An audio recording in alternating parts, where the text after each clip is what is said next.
Pag may hirap, may ginhawa. Yan si Ining. Isang nanay, isang driver, yaya, theater actress, content creator, licensed embalmer, at since 1995, real estate broker. 3 lalaki lamang ang kanyang mga kapatid. Anak mahirap, laki sa hirap at pagsisikap.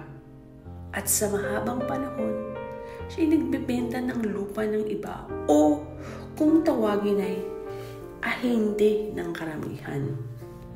Sa ngayon, siya ay isang small-scale real estate developer sa Cavite na nagnanais makatulong sa ating mga kababayang makaadhika ng sariling lupa at magkaroon ng disenteng pamumuhay. Ang tawag niya dito ay back to basic. Mula sa pagtatanim hanggang sa pagkakaroon ng lupa.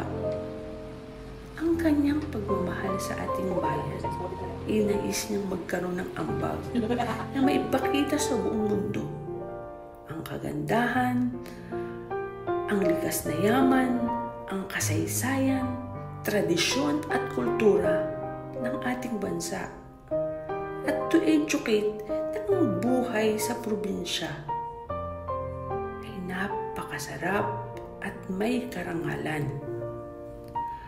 at maipakita na ang linis at edukasyon ay susi sa tagumpay. Kaya, abangan natin ang paglalakbay ni Ining.